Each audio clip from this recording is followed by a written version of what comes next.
मेरा नाम करिश्मा है और मैं पुणे के विमन नगर में रहती हूँ। बेसिकली मैं राजस्थान से हूँ, लेकिन अपनी स्टडीज़ और जॉब की वजह से मुझे पुणे में रहना पड़ रहा है। शुरुआत के दिनों में तो मैं अपनी फ्रेंड्स के साथ पीजी में रहती थी। उस वक्त मैं स्टडी कर रही थी, तो मेरे मम्मी पापा भी नहीं चाहते थे कि मैं कहीं पर अकेले रहूँ, और वो चाहते थे कि मैं एक लड़कियों के ग्रुप के साथ ही रहूँ ताकि सेफ रहूँ। वहाँ पीजी में रहने पर मज़ा भी बहुत आता था, और वहाँ रिस्ट्रिक्शंस भी थे बहुत ज़्यादा कि 10 बजे के बाद बाहर नहीं जाना है, तो कुछ अनहोनी होने का कोई चांसेस भी नहीं होते थे। हम सभी घर पर ही पड़े पड़े बोर हो जाया करते थे और फिर 11:30 बजे तक सो भी जाते थे। लाइफ बहुत ही ज़्यादा बोरिंग सी चल रही थी।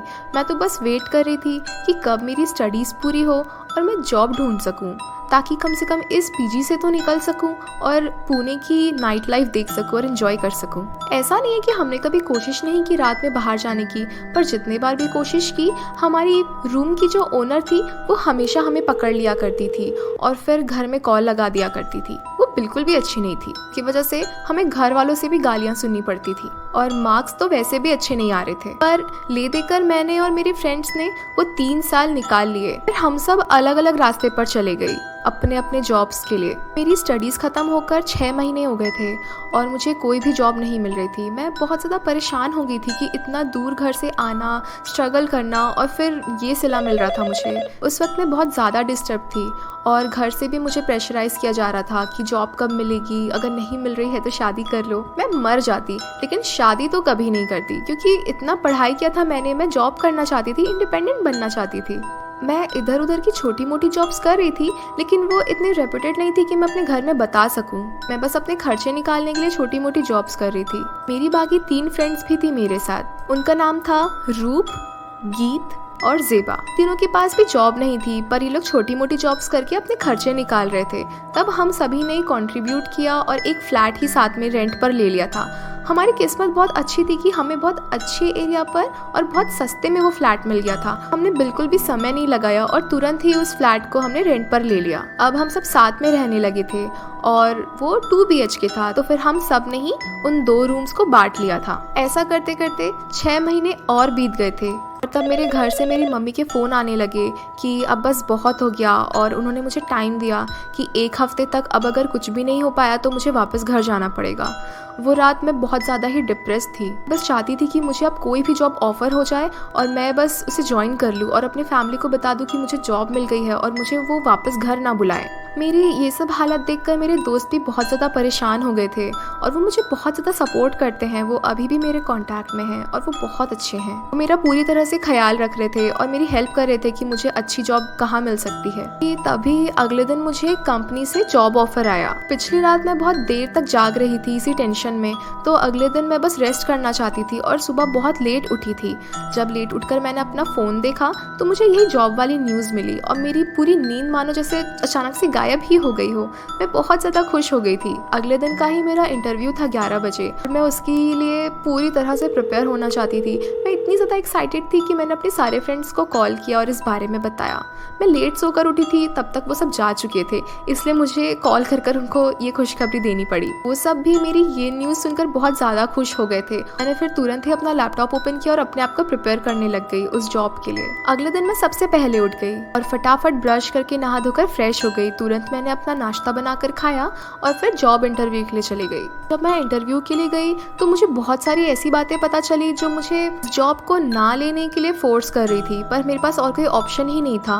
वो मुझे बहुत कम सैलरी दे रहे थे और मुझसे बहुत ज़्यादा काम करवाने वाले थे, पर मुझे वापस घर नहीं जाना था। और मैंने अपने आप को कन्विंस किया कि ये तो अभी स्टार्टिंग ही है और स्टार्टिंग में सभी को स्ट्रगल करना पड़ता है, क्या पता आगे जाकर मुझे अच्छी पोजीशन मिल जाए और एक अच्छी सैलरी भी मिल जाए।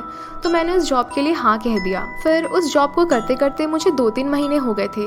तब तक हम सबकी ही जॉब लग गई थी और हम सब बहुत ज़्यादा खुश थे, बस बिजी हो गए थे। ऐसे ही कुछ और समय बीत गया और मेरी सारी फ्रेंड्स जो अलग अलग एरियाज़ पर काम करने जाती थी, उस रात ऐसा हुआ कि हम सब का काम एक ही एरिया पर लग गया, विशाल नगर। और हम सबको इस बारे में पता ही नहीं था। और हम सब की जॉब ही ऐसी ही थी कि हमें सैलरी बहुत कम मिल रही थी और काम बहुत ज़्यादा करना पड़ रहा था। हम सब दिन भर में ही बहुत ज़्यादा थक जाया करते थे। और जब मुझे 15 मिनट का ब्रेक मिला तो मैंने मेरी सारी फ्रेंड्स को एक कॉन्फ्रेंस कॉल कर लिया और उसमें हम बात करने लगे। बातों बातों में ही हमें पता चला कि हम सभी विशाल नगर में ही हैं। उस एरिया में हम लोग पहली बार ही आए थे और बहुत लेट भी हो चुका था, तो हम सब ने कॉल में ही डिसाइड किया कि अपनी अपनी ड्यूटी कंप्लीट करने के बाद हम लोग एक जगह पर मिलेंगे और वहाँ से यहीं किसी आसपास के रेस्टोरेंट में खाना खाने के लिए चले जाएंगे। थोड़ी ही देर के बाद हम सबका काम हो गया था और जिस प्लेस पर हमने डिसाइड किया था वहीं पर हम सब मिल लिए। हम वहीं पर खड़े होकर अपने फ़ोन पर सर्च करने लगे कि आसपास कौन सा रेस्टोरेंट है जो अभी भी ओपन हो। उस वक्त 11:30 बज रहे थे। वो दिन ऐसा था कि हमसे सबसे ज़्यादा काम लिया गया था। तभी रूप को एक रेस्टोरेंट मिला अपने फ़ोन में और वो 500 मीटर की दूरी पर ही था और हम सब में इतनी हिम्मत भी नहीं थी कि हम और ज़्यादा चल सके, तो हमने उसी रेस्टोरेंट को फाइनल कर लिया और उसकी तरफ जाने लगे। जब हमने उस रेस्टोरेंट में एंटर किया तो वो पूरी तरह से खाली था। वहाँ पर कोई भी कस्टमर नहीं थे और वहाँ के स्टाफ भी बड़े अजीब से थे। बहुत देर तक तो कोई हमारा ऑर्डर लेने भी नहीं आया था। हम वहीं बैठे बैठे आवाज़ देने लगे कि तभी एक वेटर आया हमारी तरफ और उसकी हालत मानो जैसे बहुत खराब सी थी। उसके बहुत पसीने छूटे हुए थे और वो बहुत घबराया सा दिख रहा था। वो हमें पानी देने आया था एंड आई वाज लाइक कि भाई तू हमको पानी मत दे, तू खुद पानी पी, अपनी हालत देख। पर मैंने ऐसा बोला नहीं।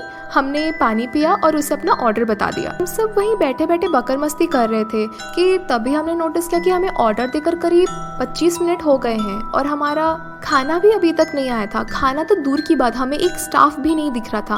हम फिर से आवाज़ें देने लगे तो किसी का कुछ रिस्पॉन्स भी नहीं आ रहा था कि तभी ज़ेबा ने कहा, हो गया यार अब बस, अब मैं जाकर देख रही हूँ किचन का क्या हाल है। कि तभी किचन के साइड से बहुत जोर से चिल्लाने की आवाज़ आई। हम सभी आवाज़ सुनकर तुरंत खड़े हो गए और घबराते हुए किचन की तरफ जाने लगे। थोड़ी देर तक तो वो पूरे रेस्टोरेंट में बहुत शांति थी, पर अब किचन से इतना हल्ला हो रहा था कि हम सब बहुत ज़्यादा डर गए थे।